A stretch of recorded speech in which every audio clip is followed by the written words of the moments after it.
listening to The Real with Rachel D on Atlanta's inspirational talk radio, Love 860.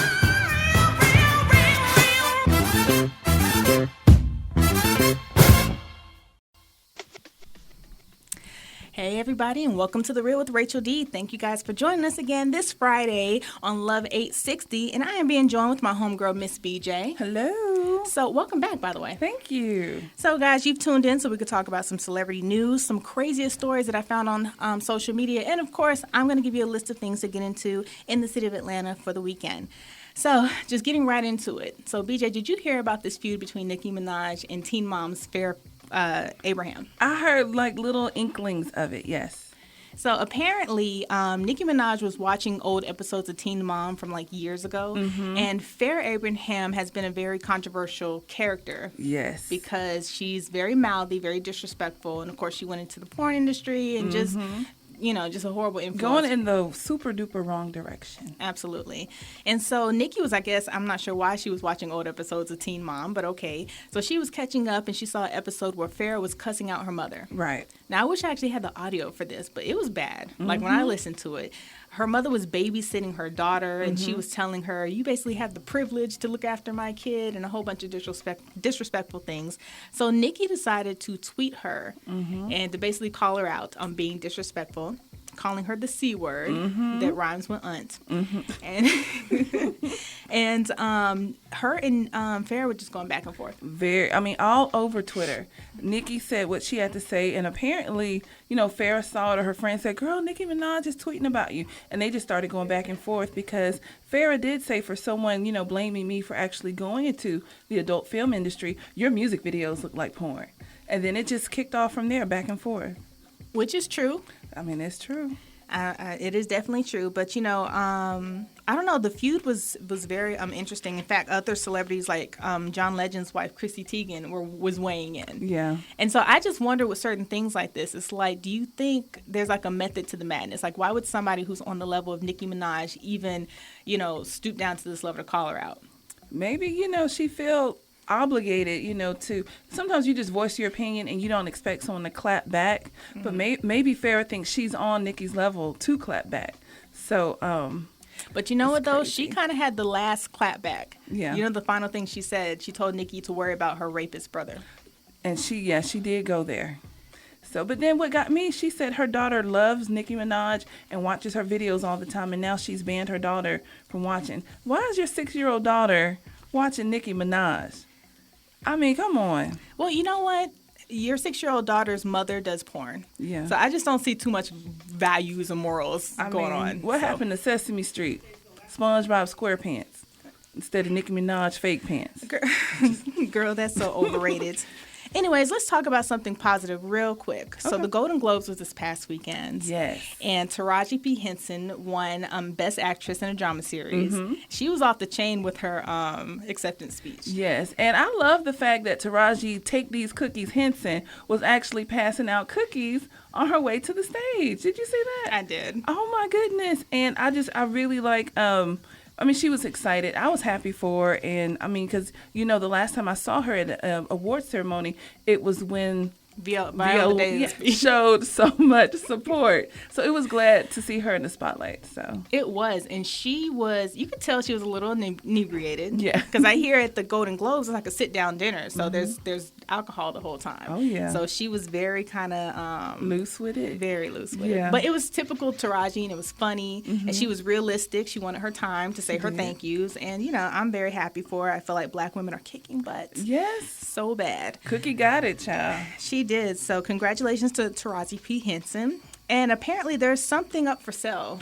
Okay, so we all know we did a brief discussion about how the sales for Playboy magazine are going down. Apparently the sales are so bad that now the Playboy Mansion, this 5-acre property, is up for sale for $200 million. But this is the thing. There's 29 rooms, a game house, a home theater, a wine cellar, a swimming pool with a grotto, and they even have a zoo license. But this is the catch. Hugh Hefner still stays there while you buy it. So that's why I call it like a 150-year-old man seeking a roommate. Part of the deal, once you purchase the house, he comes with it. But isn't he married? Does she come with it too? Now that I don't know.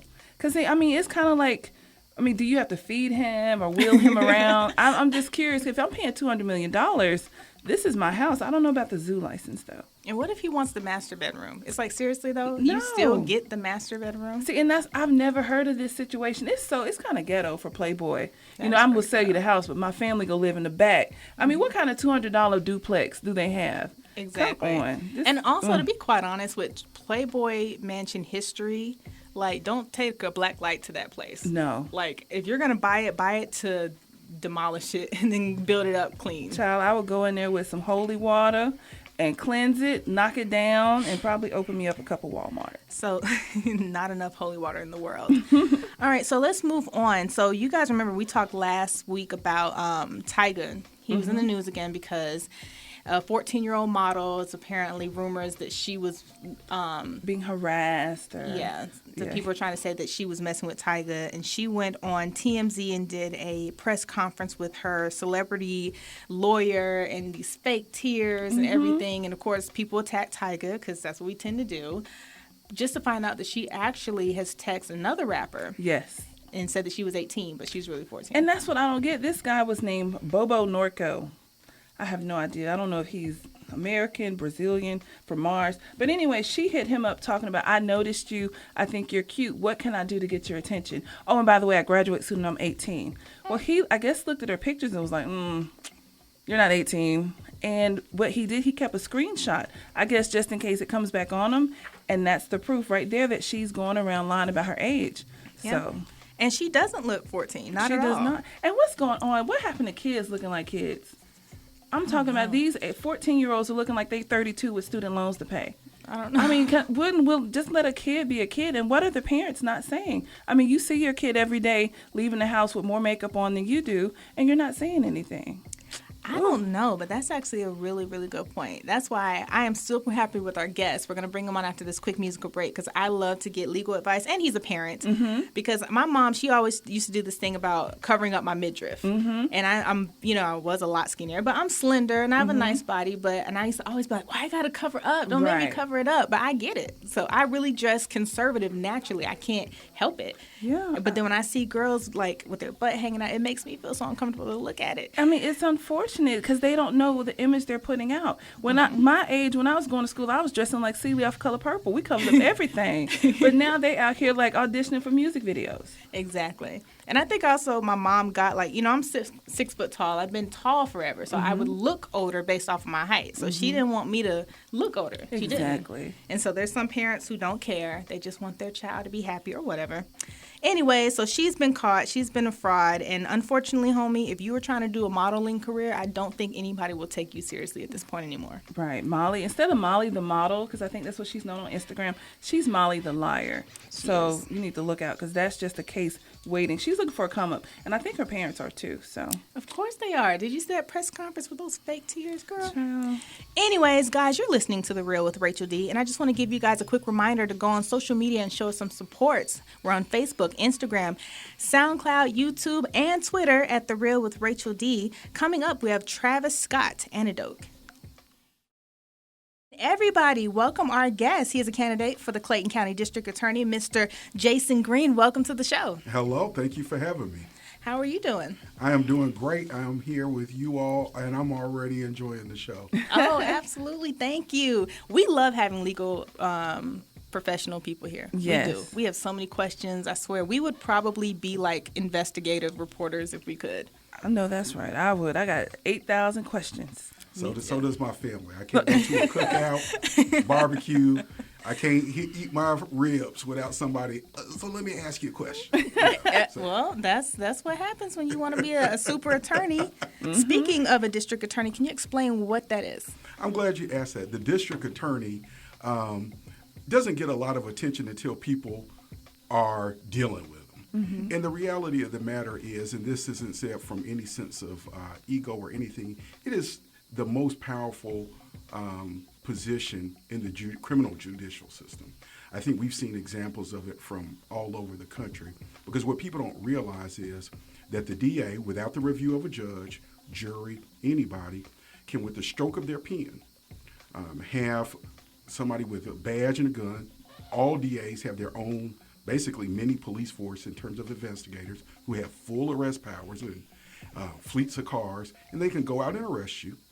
And you might be arrested, have the stigma of being arrested, have to miss time, post a bond, all of that. And then literally, they can turn around a few weeks later and just as quickly, with the same stroke of their pen, dismiss the case against you. And even if they don't do that and you go through, you may ultimately be vindicated by a jury because, of course, the laws are different all over. But in Georgia, a judge actually does not have the power to dismiss a case. And so you can go that whole process. And it's not uncommon in Georgia for it to be a year, year and a half, sometimes 2 years. And you're ultimately vindicated. But the DA, if they are irresponsible, has made you suffer through all of that. And so it's a position of tremendous power, and so you need somebody who has a tremendous sense of responsibility. Wow. I agree.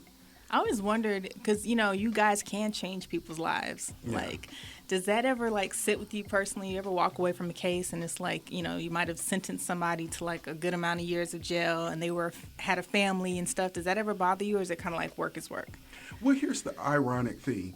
I can honestly say no, because my thing is I have to be able to sleep good every night when I was a prosecutor. I've been a prosecutor in Fulton County, DeKalb County, and Clayton County. And that was always my thing. And when I was in Clayton County, which was my most recent job, I supervised attorneys, and I would tell them, give them everything. I mean, maybe you don't have to give them that on a legal technicality, but give it to them, because either we have enough evidence to get them or we don't. Right. But the way that I came to prosecution, I started out of law school as a defense attorney. I was young, idealistic. I wanted to do my part. And I got frustrated because I saw these cases. It wasn't all of them now, but people deserved a second chance, or I thought things were being blown out of proportion. And I started out in Athens, Georgia, practicing. And I was desperate for a responsible prosecutor who could see it. Yes. And my only trial, if I couldn't convince the prosecutor to dismiss or reduce the charges, I had to take it to trial. And we just got finished talking about what a harrowing process that could be. So I decided, well, when I moved to Atlanta, I'm going to be the guy who can be the responsible one. And I pride myself on that. I've always been able to sleep like a baby at night because that's the lens that I filter everything through. And I think that's good, too, that you have someone with a moral purpitude to actually step up and say, I see a change needs to be made. And you took the steps, and now here you are about to run for that very position. Yeah. And I think we need more people like that, because you see every day on the news people who take advantage of their position. Yeah. Oh, yeah. Yeah. Absolutely. And one of the things that has caused me to run is not just because I could have just done that and been a prosecutor working under the DA. But the way I explain it to some people is it doesn't make sense to get an iPhone 6 Plus, S, whatever, and all you're going to do is make calls on it.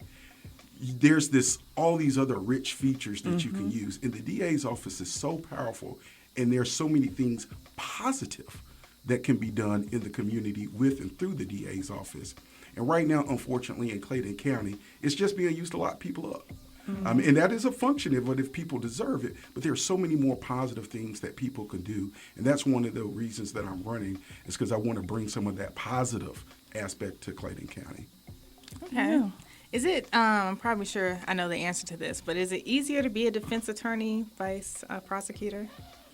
Oh, I can tell you that they both are difficult, but for different reasons. The difficulty in being a prosecutor is everything starts and runs through you. You have to bring the witnesses to trial, which means you got to find them. And let's be honest, we all know people don't want to be found. Right. You have to present the evidence. You have to, a lot of times, investigate the cases. You can just turn on your news and know that the police are overrun with cases. And so that's where those investigators that we were talking about come in. And so they have to go out and a lot of times finish the investigation. Then you have to bring the case literally. This is an exaggeration. The defense attorney doesn't have to do anything at trial. They can just sit there. But the DA has to bring the case. So there's a lot more work on that side. The reason I say the defense, though, is tough is because you're the one talking to the client and Big Mama and the family, and they all want to know, are you going to get my baby home? Right. Yeah. And so the pressure there, because they literally have their lives in your hands, is immense. And fortunately for me, I have both of those experiences, so I can bring those to the office and understand both sides of the equation. That's pretty cool. That is cool. I mean, it's almost like you're Iron Man in a suit, getting criminals off the street. I mean, but that's pretty good, too. If you see something that's going to affect the community in a positive way, you are the go-to person to make sure that no one else is getting, harassed or people afraid to go outside their homes. Yeah. So that's why we need, a capable district attorney. Yeah. So, yeah. Well said. I'm writing that down. I like it, yes. So can you tell everybody where they can find out more information about you? Absolutely. Probably the easiest way is my website, www.electjasongreen, like the color, .com. And we have a Facebook presence and Instagram. I don't think we have as many social media outlets as the Rachel D Show, but we're on Twitter and Instagram also. And the what do you call it? The tagline or the hashtag. The handle Yeah. is Jason Green 2016. Okay. Well, Mr. Jason Green, we want to keep you on board for the rest of the show because we have some of the craziest stories that we found on social media, and we'd love to get your expertise. Let's do it. Guys, make sure you keep it here to The Real with Rachel D. Coming up, we have Sierra, I bet. All right. You are back with The Real with Rachel D, and that was Sierra, I bet. You bet. Well, yeah, I bet her baby daddy's still upset, but that was last week. So, but shout out to Sierra and Future. May they keep it together. So, yeah, we are back. We have current candidate for district attorney, Mr. Green, in the house. Yay. So, yes. So we have some crazy things on social media. Like, it never fails. Social media is the new news. So you find out the craziest topics. And then I love reading people's comments in the section. Like, they're either racist, really stupid, or just so hilarious. And sometimes all at the same time. Absolutely. Right. Yeah. So, Ms. BJ, what's going on via social media this week? Well, this week we had a gentleman who saw he's actually a wanted fugitive, and he was very upset with the mugshot they were sending out on social media about him. So he contacted the police, and he upgraded his photo. Now, I don't know, y'all need to get what do you mean upgraded? He sent the police an upgraded selfie because he didn't like his mugshot. He said he looked like some kind of Tasmanian or something. But if y'all don't get y'all Uncle Jerry chilling in this car with the sunroof open, and the ironic thing about it, exactly 2 days after he updated the selfie, y'all, he got arrested. Somebody spotted him, and he is currently arrested. Good. Mr. Green. Good.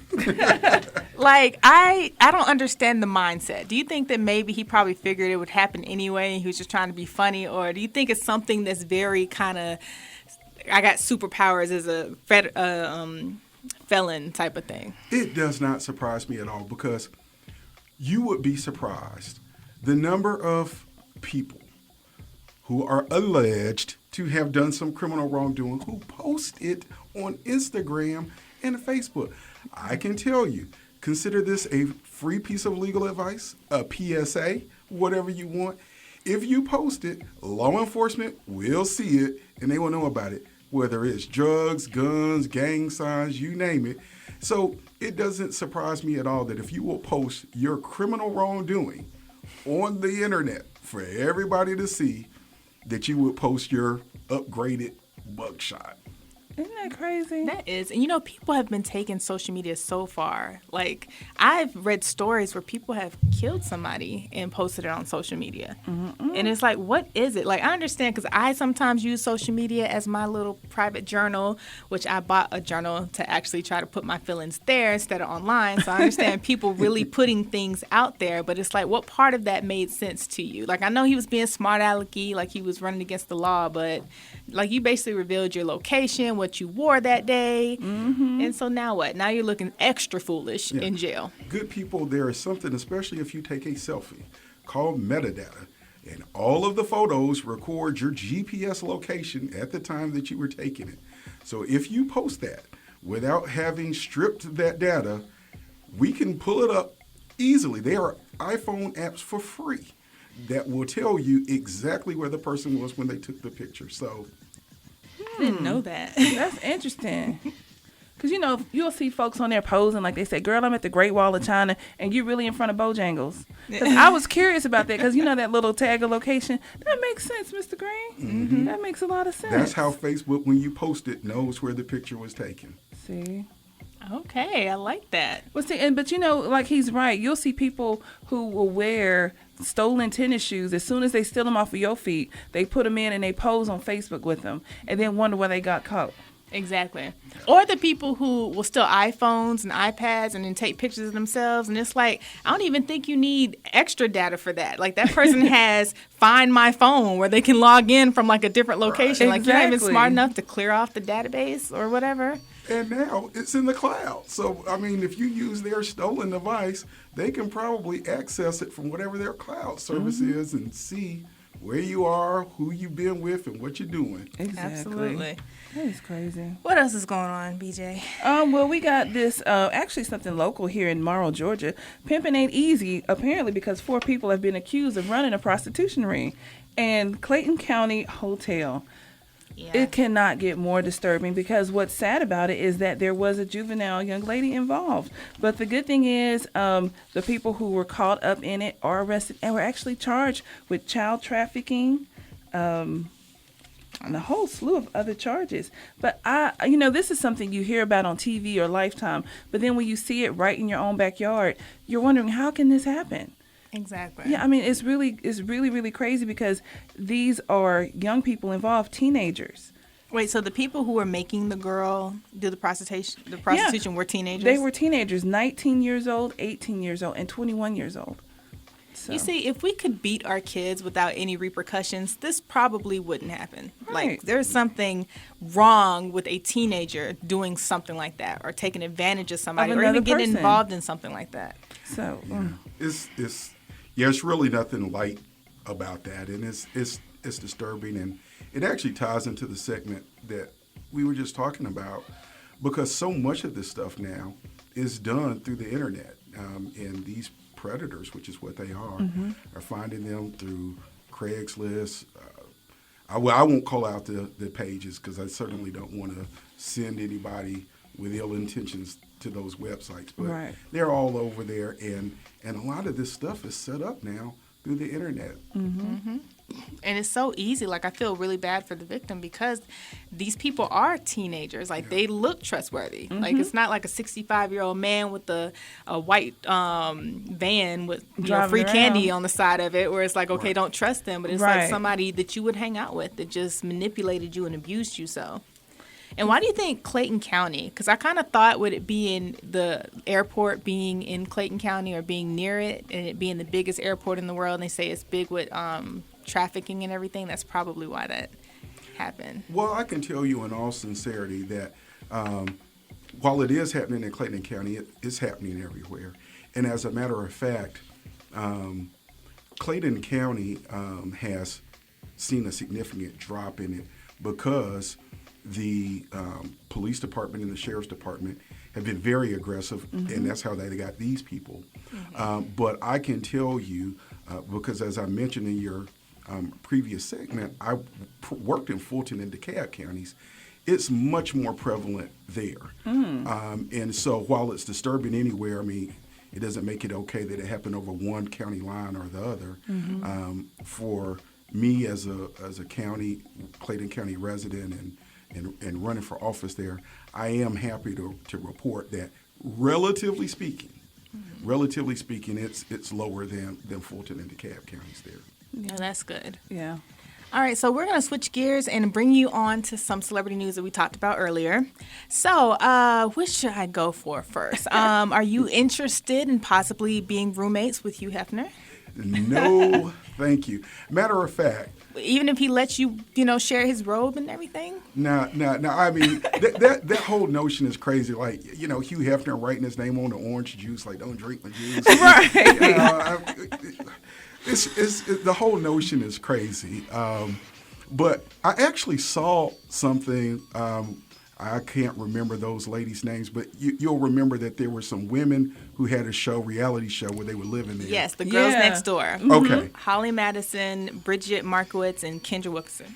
And I knew the warning signs were there because when I was listening to an interview with them, they were saying the place reeked of urine and hadn't been cleaned. And, you think mansion, you definitely don't think dirty and whatnot. So that was, I can't say that I'm entirely surprised that we've arrived here now, but no, thank you, Hell. Yeah, I agree. Because he's not probably even popping bottles anymore. He's probably like popping tabs off of Ensure about this time. I mean, so it's just not the party like it used to be. Exactly. So, All right, so what do you think about, let's talk about Tyga. Not just the situation with the 14-year-old, but even with the whole thing with Kylie Jenner. Like, everybody knew that he was dating this girl before she even got to legal age, but yet nothing happened. Like, I feel like if he was anybody else, not a celebrity, that, some child molestation or statutory rape would have happened in this case. Why didn't it happen to him?